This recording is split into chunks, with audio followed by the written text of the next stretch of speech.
Assalamualaikum warahmatullahi wabarakatuh. Silakan, saya Pak Rahman.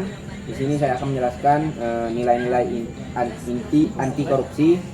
Di sini ada 9 nilai. Yang pertama integrasi, kemudian ada akuntabilitas, kemudian ada transparansi, kemudian ada keadilan, yang kelima ada kesederhanaan, kemudian ada disiplin, tanggung jawab, dan kerjasama, dan yang terakhir ada kepemimpinan. Nah, saya di sini akan menjelaskan yang pertama ya. Nah, yang pertama tadi ada integrasi. Jadi pengertian integrasi itu adalah kejujuran, konsistensi antara ucapan dan perbuatan, serta komitmen terhadap nilai moral yang tinggi. Di sini kita bisa lihat contohnya seorang pejabat yang menolak suap meskipun ditawari jumlah yang sangat besar. Nah, ini bisa dilihat fotonya.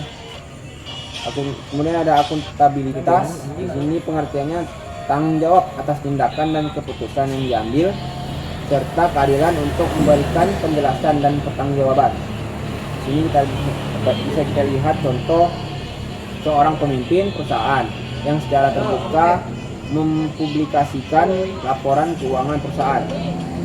Kemudian ada transparansi. Jadi pengertian transparansi itu keterbukaan dalam pengambilan keputusan dan pengelolaan sumber daya, serta akses informasi yang mudah bagi publik. Contohnya proses pengadaan barang dan jasa pemerintah yang dilakukan secara terbuka dan kompetitif. Kemudian ada keadilan. Ini pengertiannya perlakuan yang sama dan adil bagi semua orang tanpa memandang status sosial, kemudian rasa, agama, atau latar belakang lainnya. Di sini kita bisa lihat contohnya penegakan hukum yang tidak pandang bulu atau tidak memandang dari keluarga apapun itu. Kemudian ada kesederhanaan. Sini pengertiannya gaya hidup yang sederhana dan tidak berlebihan, serta menghindari perilaku konsumtif yang berlebihan. Di sini contohnya seorang pejabat yang menolak fasilitas mewah yang disediakan negara. Kemudian yang keenam ada disiplin. Di sini kemampuan untuk mematuhi aturan dan prosedur yang berlaku, serta melaksanakan tugas dengan penuh tanggung jawab.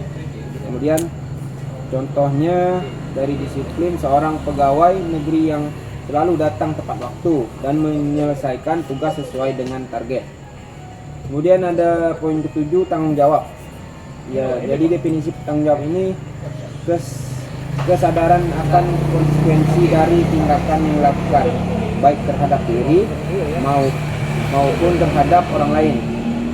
Contohnya, seorang pengusaha yang bertanggung jawab atas dampak lingkungan dari usahanya.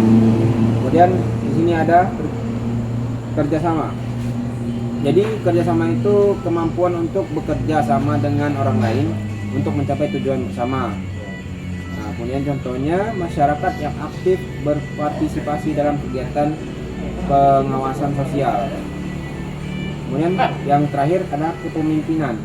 Pengertian dari kepemimpinan kemampuan untuk menggerakkan dan menginspirasi orang lain untuk mencapai tujuan bersama. Sini kita bisa lihat contohnya seorang pemimpin yang memiliki visi yang jelas dan mampu memotivasi lainnya. Nah, jadi itu tadi adalah 9 dari poin anti korupsi. Sampai di sini apa ada yang ingin tanyakan? Sudah jelas, cukup jelas ya.